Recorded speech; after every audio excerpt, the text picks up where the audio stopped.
பாண்டிச்சேரியிலேருந்து வருவீங்க, அண்ணனுக்கு ஏதாவது வாங்கிட்டு வந்தீங்களா இல்லையா? நான் சொல்றத மாடு மேய்க்கிற அண்ணனுக்கு பாண்டிச்சேரியிலேருந்து எதுவும் இல்லை, ஒரு 2 செட்டு ஏணி வாங்கி வந்துருக்கேன் மரத்தில் ஏறுறதுக்கு. இதெல்லாம் அவர் புதுசா மாடு மேய்க்கிற மாதிரி எல்லாம் நியூஸ் போட்டுட்டு இருக்காங்க. நீ 13 வருஷமா மாடை மட்டும் தான் மேய்ச்சிக்கிட்டு இருக்க. 35 லட்சம் மாட்டை மேய்ச்சிருக்காங்க. சாதியை வைத்து மட்டுமே அரசியல் செய்ய வேண்டும் என்று தலித் அல்லாதோர் கூட்டமைப்பை உருவாக்கிய ஒரு தலைவர் தன் சொந்த குடும்பத்தாலேயே ஏமாற்றப்பட்டு இருக்கும் இடம் தெரியாமல் காணாமல் போயிருக்கிறார். யாரை அவர் காணாமல் போக வேண்டும் என்று ஒரு கூட்டமைப்பை உருவாக்கினாரோ அப்பேற்பட்ட எழுச்சி தமிழரை தேடி ஒட்டுமொத்த இந்தியாவில் இருக்கக்கூடிய அனைத்து சக்திகளும் திருமா எங்களோடு வந்து நிற்க வேண்டும் என்று உறக்க குரல் எழுப்பிக் கொண்டிருக்கிறார்கள். ஆனால் அந்த தலைவர் தன் வீட்டு சோஃபாவில் ஒட்டுக்கருதி வைத்திருக்கிறார்கள் என்பதையே இப்போதுதான் கண்டுபிடித்துக் கொண்டிருக்கிறார். அதுவும் சொந்த பையனால. பாசிச கும்பல் ஆசை வார்த்தைகள் காட்டி கோடி கணக்கில் அள்ளி கொடுத்து சிறையை காட்டி அவர்களை முடக்கி அவர்கள் சொத்துக்களை மடக்கி அவர்களுடைய பர்சனலா டீடைல் அவங்களெல்லாம் எடுத்து போட்டு மிரட்டி ஆசை வார்த்தை காட்டி எல்லா ஜும்லா வேலையும் பார்த்து இழுத்து பார்த்துச்சு. ஒரே ஒரு தலைவன்கிட்ட மட்டும் மண்டியிட்டு தோற்றது.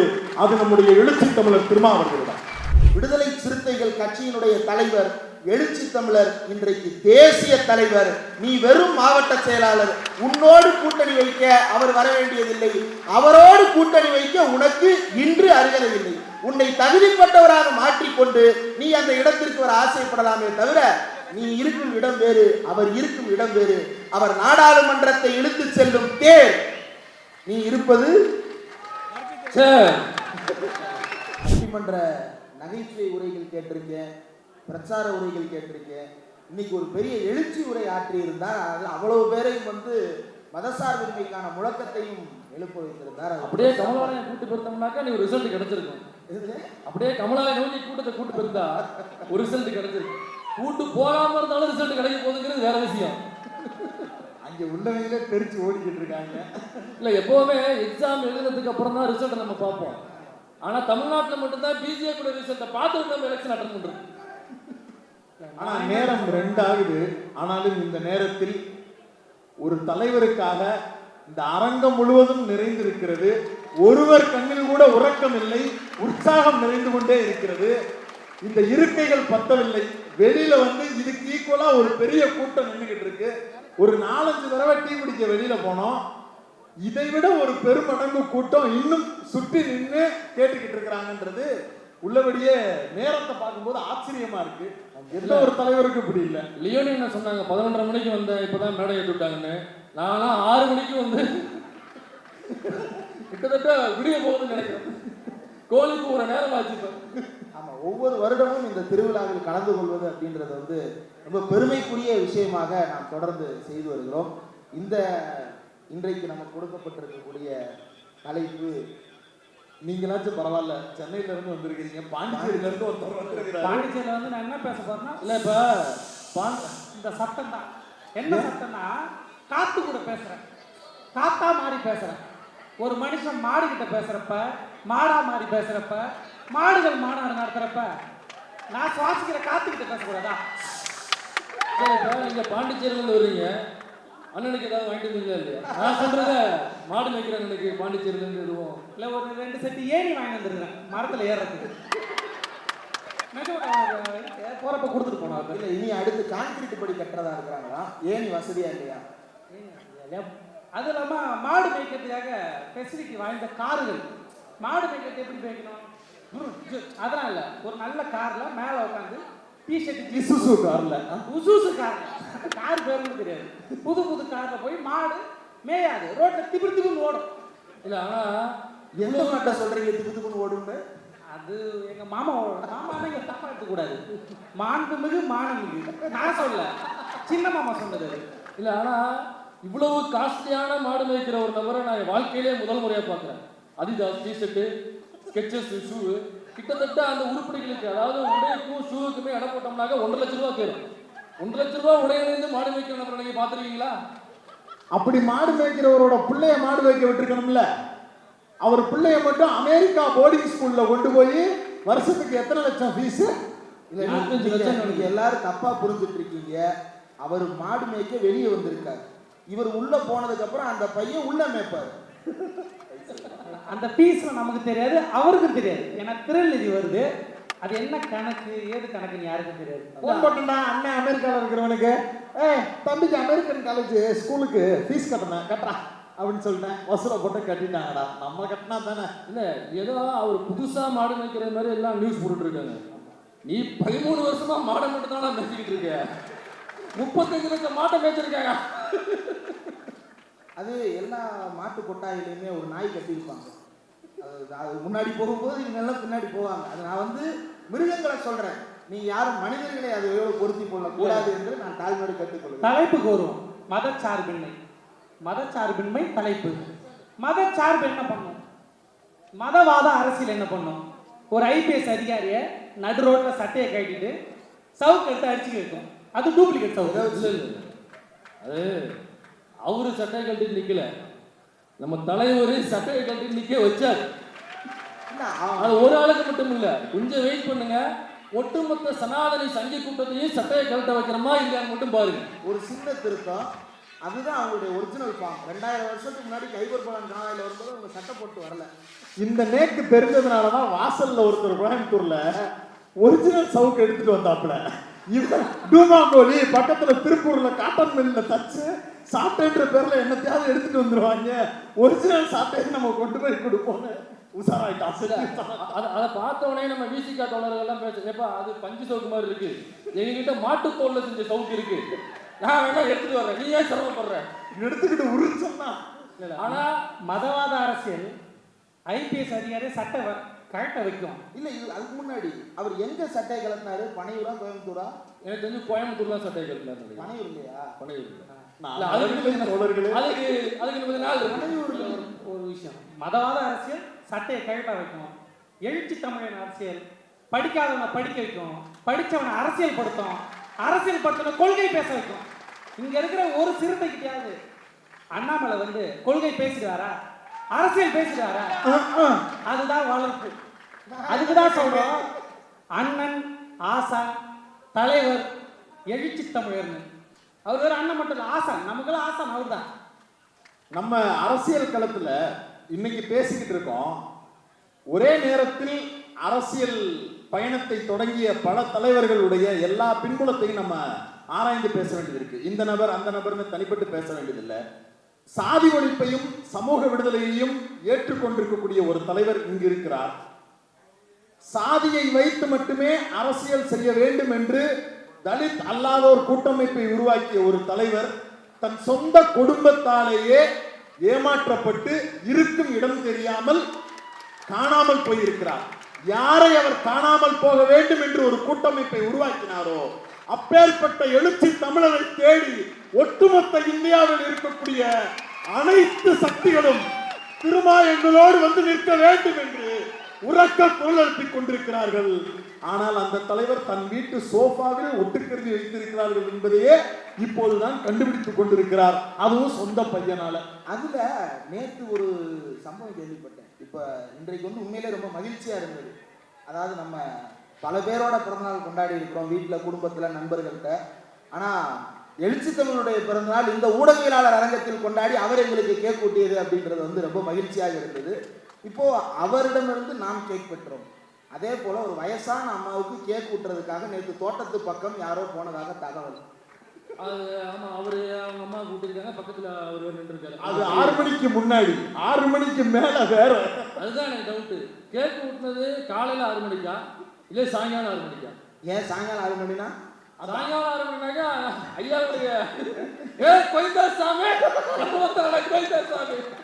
நாங்க சொல்லல, அவங்க அப்பா சொன்னாரு பையன் இப்படிலாம் அடிக்கிறான் சார், சொம்ப தூக்கி அடிக்கிறான் சார்.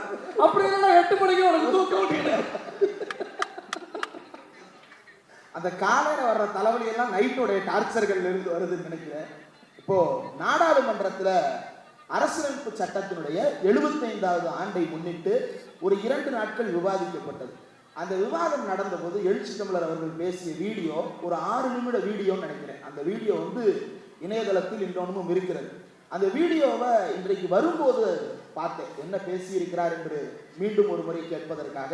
அவர் பேசிய போதே நம்ம அதை பேரலையிலையும் போட்டிருக்கிறோம். அதை கேட்கும்போது அவரை பேச ஆரம்பிக்கிறாரு. பேச ஆரம்பித்த அந்த முதல் நிமிடத்தில், அதுக்கு முன்னாடி அவருக்கு பின் இருக்கையில் நாடாளுமன்ற உறுப்பினர் தங்க தமிழ்ச்செல்வன் உட்கார்ந்து இருந்தார். வெளியே போனவர் எழுச்சி தமிழர் பேசுகிறார் என்று தெரிந்த உடனே உடனடியாக இருக்கையில் உட்கார்ந்து கொண்டார். உட்கார்ந்தது மட்டுமல்ல, 3 நிமிட அளவை தாண்டி போகும்போது உடனே நிறுத்துங்கன்னு சொல்லுவாங்க. உடனே எல்லா பேரும் சேர்ந்து இல்லை எங்க டயத்தை அவர் எடுத்துக்கிட்டோம் அப்படின்னு ஒரு சிலருக்கு தான் சொல்லுவாங்க.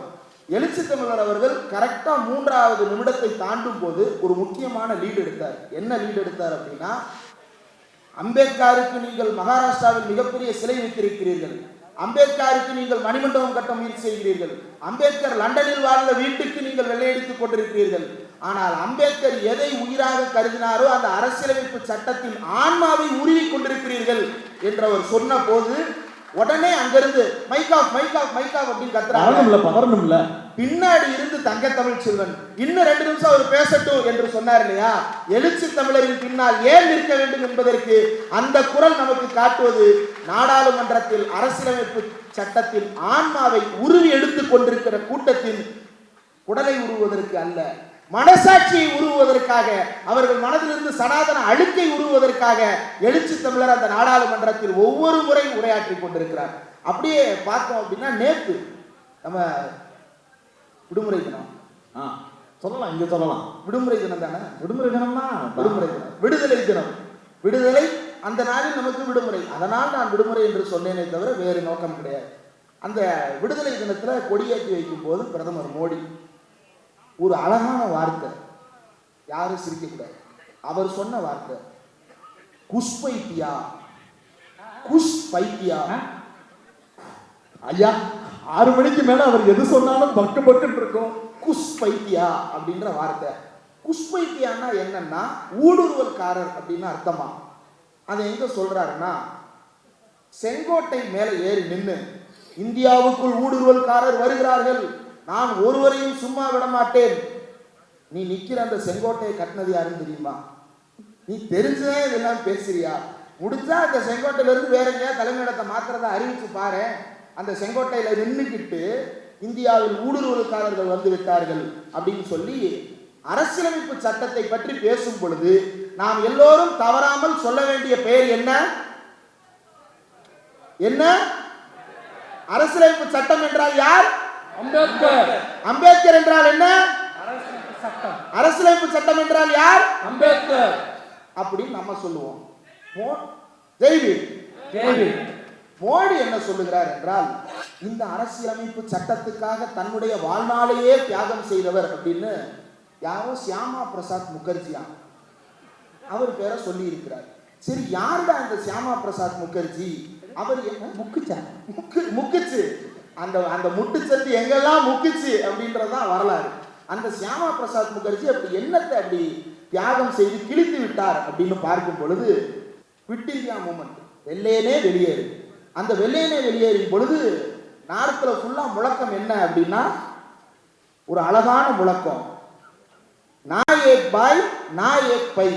அதாவது ஒரு மனிதனும் இந்த பிரிட்டிஷை ஆதரிக்க மாட்டோம், ஒரு பைசா இந்த பிரிட்டிஷுக்கு கொடுக்க மாட்டோம். இது சுதந்திர போராட்ட வீரர்கள் வைத்த முழக்கம்.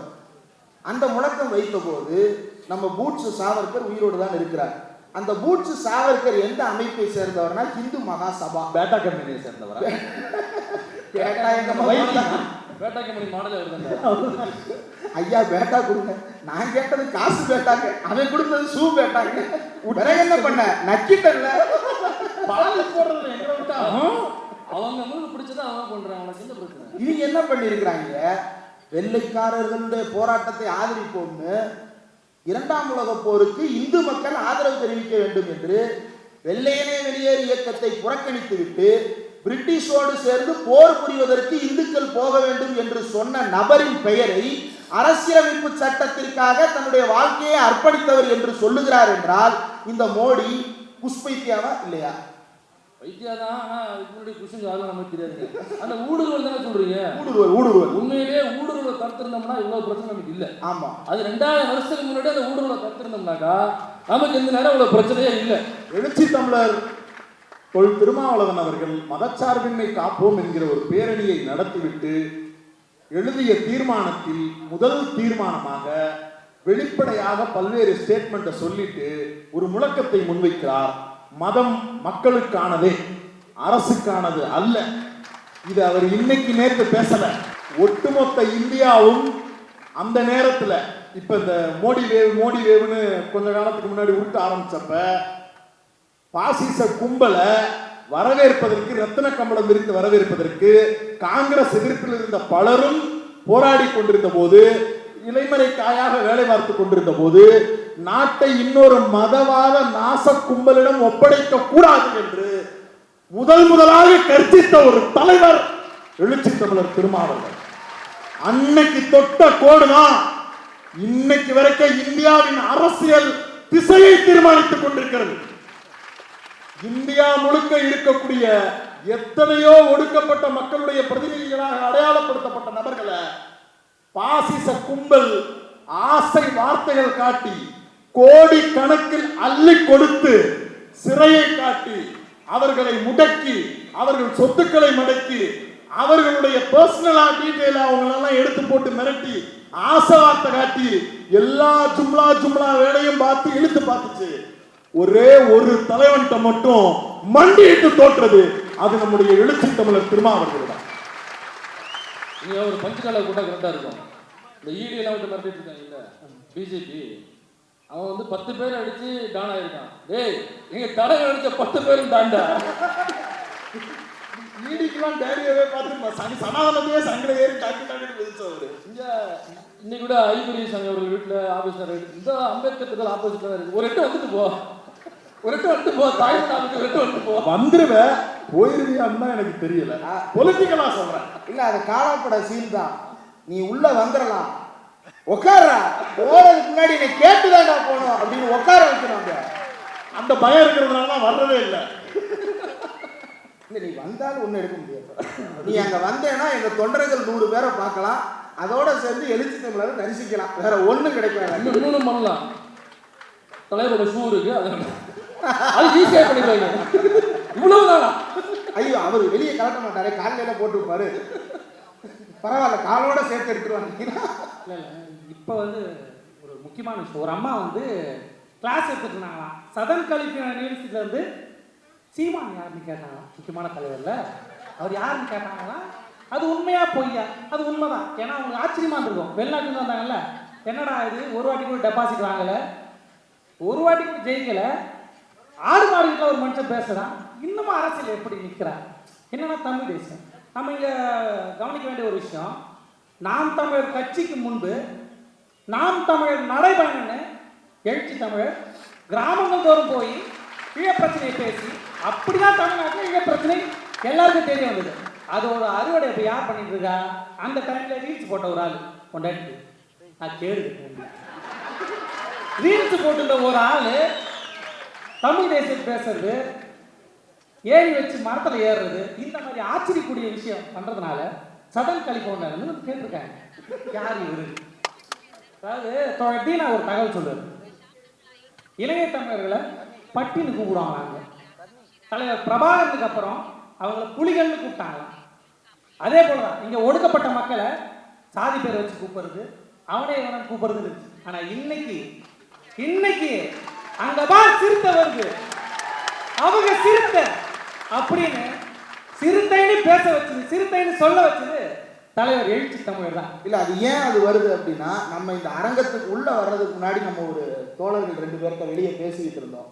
எதேச்சியா அவங்க அந்த தோழர்கள் நம்மளை பார்த்துட்டு உங்களை பார்த்ததுல மகிழ்ச்சி தோழர், சில கருத்துக்களை உங்கள்கிட்ட பகிர்ந்துக்கணும் அப்படின்னு சொல்லிட்டு கருத்துக்களை பகிர்ந்துக்கிட்டாங்க. நம்மளும் அவங்கள்ட்ட ரொம்ப நேரம் பேசிக்கிட்டு இருந்தோம். கிளம்பலாம் அப்படின்னு முடிவு பண்ண போது ரொம்ப நேரமா அவர் பேரை நம்ம கேட்கலையே அப்படின்னு சொல்லிட்டு அவர் பேரை கேட்கறதுக்காக கொஞ்சம் தலையை திருப்பும் போது அவருடைய பாக்கெட்ல வந்து ஒரு பேனா, அந்த பேனால வந்து ஒரு அட்வொகேட் சிம்பிள் இருந்தது. அந்த தோழர்கிட்ட உங்களுடைய பேர் என்ன தோழர் அப்படின்னு கேட்குறேன். ஆகாஷ் அப்படின்னாரு. எங்க ப்ராக்டிஸ் பண்றீங்க தோழர்னு கேட்டேன். ஏன்னா பாக்கெட்ல தான் நம்ம சிம்பிள் பார்த்துருந்தோம். ப்ராக்டிஸ் பண்றது இங்க சுப்ரீம் கோர்ட்ல பக்கத்துல ஒருத்தர் நின்னார். அவர் பேர் வந்து புருனேஷ். அவர் என்ன பண்றாரு அப்படின்னு கேட்டேன். நான் வந்து டெல்லியில் இருக்கக்கூடிய பிஆர் யூனிவர்சிட்டியில லா படிச்சுட்டு இருக்கேன் தோழர் அப்படின்னாரு. அப்படியா 2 பேரும் ஒரே இடத்துல தானா? 2 பேர் இல்ல தோழர், எங்க ஊர்ல இருந்து மட்டும் நாங்களே 6 பேர் அங்க படிக்கிறோம் அப்படின்னு சொன்னார். எழுச்சி தமிழர் மட்டுமல்ல, எழுச்சி தமிழரை பின்பற்றுகின்ற ஒவ்வொருவரும் தன்னுடைய தலைமுறையே படிக்க வைப்பதற்காக தங்களுடைய வாழ்க்கையை அர்ப்பணித்துக் கொண்டிருக்கிறார்கள். இந்த அர்ப்பணிப்பை இந்தியாவில் வேறு எந்த தலித் தலைவரும் செய்தது கிடையாது. இந்தியாவில் வேறு எந்த பிற்படுத்தப்பட்ட தலைவர்களை சேர்ந்தவர்கள் இப்படி செய்தது கிடையாது. எழுச்சி தமிழரை பின்பற்றுபவர்கள் இப்படி செய்வார்கள். ஏனென்றால் அவர்கள் எழுச்சி தமிழரை வெறும் அடையாளமாக பார்ப்பவர்கள் அல்ல, அம்பேத்கரை வெறும் புகைப்படமாக பார்ப்பவர்கள் அல்ல, அரசியலமைப்பு சட்டத்தை வெறும் காகிதங்கள் நிரம்பிய புத்தகங்களாக பார்ப்பவர்கள் அல்ல, அவர்களை தத்துவங்களாக பார்ப்பவர்கள், கொள்கையாக பார்ப்பவர்கள், அந்த கோட்பாட்டின் வழியில் நடப்பவர்கள். அதனால் தான் அவர்கள் விடுதலை சிறுத்தைகள், வெறும் சிறுத்தைகள் அல்ல, விடுதலை சிறுத்தைகள். எதிலிருந்தெல்லாம் விடுதலை? இந்த சாதியிலிருந்து விடுதலை, இந்த மதத்திலிருந்து விடுதலை, இந்த சனாதனத்திலிருந்து விடுதலை, யாரெல்லாம் என்னை ஒடுக்குமுறை செய்கிறானோ அது அத்தனையிலிருந்தும் விடுதலை, பொருளாதாரத்தில் விடுதலை, அத்தனையிலும் விடுதலையில் பேசுகின்ற தலைவர். அதிகாரத்தில் இங்கு யாரெல்லாம் அதிகாரத்திலிருந்து நம்மை ஒடுக்கி வைத்துக் கொண்டிருக்கிறார்களோ, இன்றைக்கு ஒரு கட்சி, அந்த தோழர்கிட்ட பேசும்போது அவர் சொன்னதுதான், நான் பேரே சொல்லல, புதுசா அந்த கட்சி பொறுப்பு போட்டிருக்கிறாங்க. மாவட்ட செயலாளர்கள் எல்லா பேரும் ஒரு குறிப்பிட்ட பெரும்பான்மை சாதி, ஆதிக்க சாதியை சேர்ந்தவர்கள். அதுல துணை அளவில் இருக்கக்கூடிய ஒன்றிய துணை அமைப்பாளர்கள் அத்தனை பேரும் தலித் மக்கள். ஏன் இப்படி போட்டிருக்கிறாங்கன்னா, இவன் தான் ரோட்ல போய் வேலை பார்ப்பான், இவன் தான் 4 பேரை கூட்டிட்டு வருவான், அப்ப இவன் அதிகாரம் செலுத்துவதற்கு ஆண்ட சாதிக்காரன் தான் அதிகாரம் செலுத்துற இடத்துல இருக்கணும்னு ஒரு கட்சியை கட்டமைத்து வைத்திருக்கக்கூடிய ஒருவனை எப்படி எழுச்சி தமிழரோடு ஒப்பிட முடியும்? இந்த தமிழ்நாட்டில் மட்டுமல்ல, இந்தியாவிலேயே. நான் ஒரு நியூஸ் விவாதத்தில் தான் குறிப்பிட்டேன். என்னிடம் கேட்டார்கள், எடப்பாடி பழனிசாமி அவர்களுடன் ஏன் எழுச்சி தமிழர் கூட்டணி வைக்க கூடாது என்று கேட்டார்கள். நான் சொல்லுமா முடிச்சுறேன். இல்ல நல்ல கவுண்டர், நல்லா இருக்கும் ப்ளீஸ்.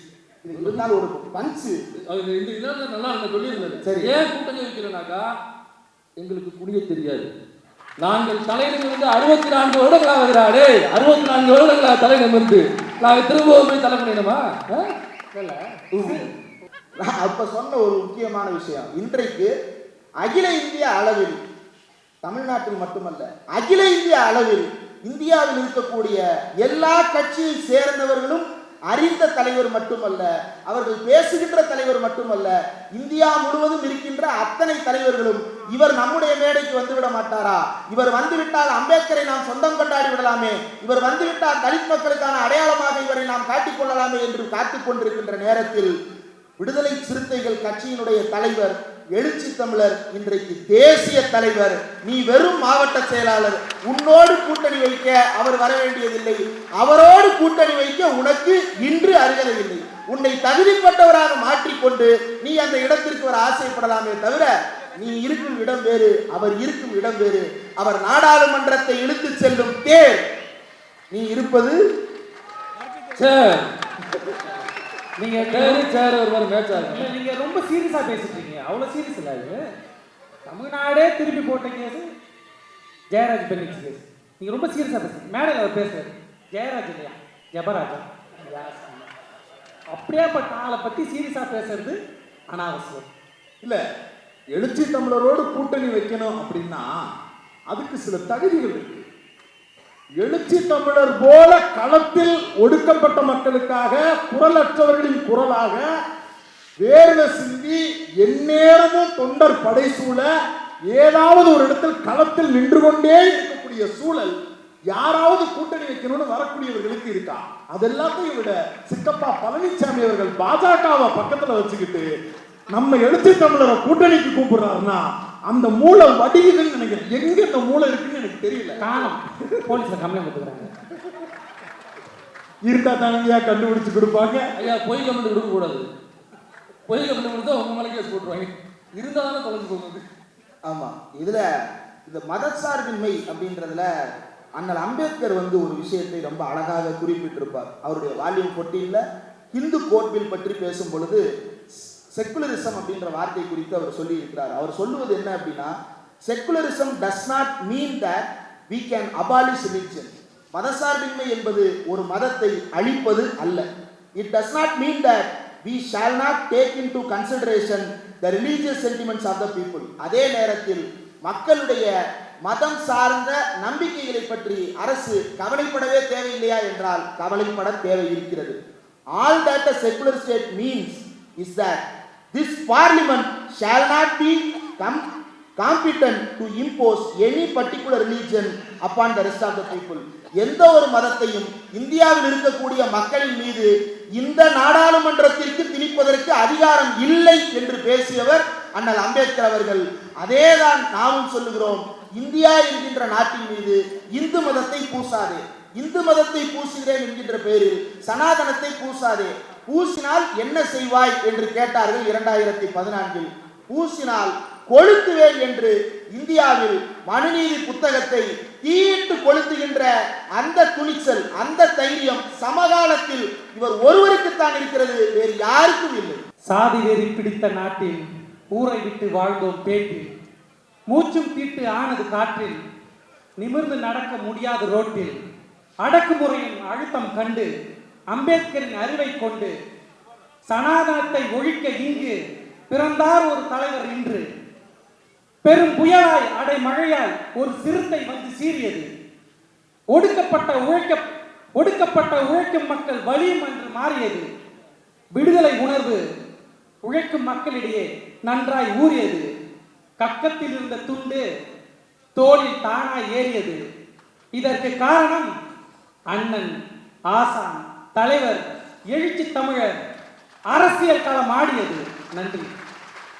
அந்த கக்கத்தில் இருந்த துண்டு தோளுக்கு வந்தது அப்படின்னு சொல்லும்போது ஒரு செய்தி மட்டும், ஒரு டாக்குமெண்ட்ரி விஷயமா மதுரைக்கு பக்கத்தில் இருக்கக்கூடிய ஒரு கிராமத்துக்கு பயணம் பண்ணியிருந்தேன். அப்போ என் கூட ஒரு தலித் ஆக்டிவிஸ்ட் நண்பர் ஒருத்தர் கூட இருந்தார். அவர் பெரும்பாலும் அந்த அறைகளுக்குள்ள உட்கார்ந்து ஆய்வுகள் எழுதுவது, இது ரிலேட்டடான ஒர்க் பண்ணக்கூடிய நண்பர். அவர் அந்த பாதிக்கப்பட்டிருக்கக்கூடிய பகுதியில் போய் நின்று ஒரு மக்கள்கிட்ட பேசும்போது, சும்மா திருமான்னு பேர் சொல்லிக்கிட்டே இருக்கிறீங்க, நீங்க வாங்க அடுத்த கட்டத்துக்கு நம்ம வேற ஏதாவது பேச வேண்டியது இருக்கு, நீங்க அவர்கிட்டயே பிடிச்சிக்கிட்டு நிக்கிறீங்க அப்படின்னு லைட்டா சீன்ற மாதிரி ஒரு வார்த்தையை சொன்னார். அங்க பேசிக்கிட்டு இருந்த, எங்க கூட பேசிக்கிட்டு இருந்த அந்த பையனுக்கு, அந்த அண்ணனுக்கு ஒரு அப்போ 30 வயசு இருக்கும். அவர் ஈஸியா ஒரு வார்த்தை சொன்னார். அவர் மினிஸ்டரா இருக்கணும், சிஎம்மா இருக்கணும், டெப்டி சிஎம்மா இருக்கணும், இந்த எண்ணம், இந்த பேச்சு இப்படி இருந்தா தான் அவர் எங்களுக்கான தலைவர் அப்படிங்கிற அந்த எண்ணத்துக்குள்ள நாங்க வரல. இந்த சமூகம் சோசியலி எங்களை டிஸ்கிரிமினேட் பண்ணி வச்சிருந்துச்சு. இந்த வர்ணாசிரம தர்மம் எங்களுக்கு எந்த விதமான அதிகாரமும் கிடைக்காம ஒரு இடத்த வச்சிருந்துச்சு. என் பட்டியல 2 ஆடு காணாம போயிருச்சுன்னு பக்கத்தில் இருக்கக்கூடிய போலீஸ் ஸ்டேஷன்ல போய் கம்ப்ளைண்ட் கொடுக்க கூட என்னால முடியாது. எப்ப எங்களுடைய எழுச்சி தமிழர் திருமாவினுடைய அரசியல் அதிகாரம் பிறந்ததோ அப்போது எங்களால ஒரு போலீஸ் ஸ்டேஷன்ல போய் கேஸ எடுப்பியா மாத்தியான்னு போலீஸ்காரங்கள்ட்ட கேட்கக்கூடிய ஒரு பெரிய பிரிவிலேஜ் எனக்கு கிடைச்சிருந்தாங்க. அதாவது சாமானிய மக்களுக்கு இந்த சட்டத்தில் எனக்கு இது வேணும்னு கேட்கக்கூடிய ஒண்ணு கூட ஒரு பெரும் சமூகத்துக்கு ஒரு பிரிவிலேஜாக இருந்திருக்கிறது. அந்த பிரிவிலேஜ, அந்த உரிமையை வாங்கி தந்தது எங்களுடைய எழுச்சி தமிழர். சாகுவரை அவருக்காக இருப்பேன் அப்படின்னு சொன்னாரு. பேசினவரு அவர்கிட்ட, நான் சும்மா அவங்களை ப்ரொவோக் பண்றதுக்காக பேசினேன், நீங்க விட்டு கொடுக்க மாட்டீங்கன்னு எனக்கு தெரியும் அப்படின்னு மூஞ்சியை தொங்க போட்டுட்டு போனார். இதை ஏன் சொல்றேன்னா, எழுச்சி தமிழருடைய அரசியலை கைப்பற்ற வேண்டும், புறந்தள்ள வேண்டும் இப்படின்னு பல வேலைகள் நடந்து கொண்டே இருக்கிறது. அதுல ஃபர்ஸ்ட் எழுச்சி தமிழரை ஃபர்ஸ்ட் அவங்க இக்னோர் பண்ணி பார்த்தாங்க. அவரை இல்லாம எல்லாம் பண்ணிடலாம், தலித் அல்லாத ஒரு கூட்டமைப்பு, அவர் திரும்ப எங்கெல்லாம் வரக்கூடாதுன்னு பார்க்கணுமோ அங்கெல்லாம் அவங்க இல்லாதப்ப இந்த வேலையெல்லாம் பார்க்கறது அப்படின்னு வேலை பார்த்தாங்க. எடுபடல, துணிச்சலா நின்னாரு. அதற்கு பிறகு நீங்க எங்க கூட வாங்கலன்னு ஓன் பண்ணி கேட்டு பார்த்தாங்க. அதுக்கும் இந்த சிறுத்தை மசியல. அதற்கு பிறகு அவரை டிஸ்கிரெடிட் பண்ணணும்னு ஒரு கூட்டத்தை இறக்கி விட்டுருக்காங்க. அந்த கூட்டம் இப்ப இன்னைக்கு வந்த செய்தி சொல்றேன், ஒரு முக்கியமான பிரபலமான ஒரு பத்திரிகையில ஒரு ஆர்டிக்கல் வருது. திருமா அவர்கள் சரியாக போராடவில்லை, திருமா அவர்கள் இப்படி பண்ணியிருக்க வேண்டும், அப்படி பண்ணியிருக்க வேண்டும் என்று அரசியல் விமர்சகர்கள் கருதுகிறார்கள். எடப்பாடி பழனிசாமி அவர்கள் இப்படி கருதுகிறார், அப்படி கருதுகிறார். முதல்ல எடப்பாடி பழனிசாமி அவர்கள் கருதுவதற்கு அவருக்கு தகுதி இருக்கிறதா? எடப்பாடி பழனிசாமி அவர்கள் பார்த்து திருமாவர்களை கேள்வி கேட்பாரா? அது ஒரு கேள்வியில் இவங்க ஒரு கட்டுரை எழுதிட்டு வருவாங்களா? எழுச்சி தமிழர் அவர்கள் திராவிட முன்னேற்ற கழகம் இந்த இந்தியா கூட்டணி என்பதை கட்டமைத்து வைத்து இந்தியா முழுவதும் அதனுடைய திசை என்னன்னு தீர்மானிப்பாரா? ஈஸியா அதுல ஓட்ட போடணும்னு அவங்க நினைப்பாங்களா? அதுக்கு திருமாவர்களே பலியாகணும்னு அவங்க எழுதுவாங்கன்னா இது ஒரு கட்டுரைன்னு சொல்லி எடுத்துட்டு அவரை டிஸ்கிரெடிட் பண்றதை யார் மூலமா செய்யறாங்க? யார் மூலமா செய்யறாங்க? நம்ம கூட்டத்தில் இருக்கக்கூடிய நபர்கள் மூலமாகவே செய்ய முயற்சி செய்கிறார்கள். அவங்களுடைய நோக்கம் திருமா அவர்கள் குறித்து அவருடைய அரசியல் நிலைப்பாடு குறித்து சந்தேகத்தை எழுப்பி இந்த மக்களுக்கானவர் இவர் இல்லை என்கிற தோற்றத்தை உருவாக்கி அப்படி ஒரு வெற்றிடம் உருவானால் அவர்களுக்கு தேவையான RSS பாஜக சங் பரிவார் கும்பலுக்கு தேவையான இலகுவான ஏற்புடைய யாரோ ஒரு நபரை இங்க பிளான்ட் பண்ணதான் நினைக்கிறாங்க. இது நீ நினைக்கிற மாதிரி ஆட்டு கூட்டம் கிடையாது, சிறுத்தைகளின் கூட்டம். இது ஓங்கி பார்த்தாலே டர்னா உனக்கு. ரொம்ப முக்கியமான ஒரு விஷயம், இன்றைக்கு இந்த டிஸ்கிரெடிட்டிங் ஏன் நடக்கிறது, அதற்கு பின்னால் என்ன இருக்கிறது என்று யோசித்து பார்க்கும் பொழுது முழுக்க முழுக்க இந்தியா முழுவதும் தமிழ்நாட்டிலிருந்து மதசார்பின்மை காப்பதற்காக, அரசியலமைப்பு சட்டத்தின் அடிப்படை விழுமியங்களை காப்பதற்காக தொடர்ந்து உழைத்துக் கொண்டிருக்கின்ற ஒரு மிகப்பெரும் தலைவராக அவர் உருவெடுத்திருக்கிறார். நேற்று சுதந்திர தினத்தில் பேசிய நரேந்திர மோடி இந்தியா என்கின்ற வார்த்தையை 48 முறை பயன்படுத்தி இருக்கிறார். பாரதம் என்ற வார்த்தையை 58 முறை பயன்படுத்தி இருக்கிறார்.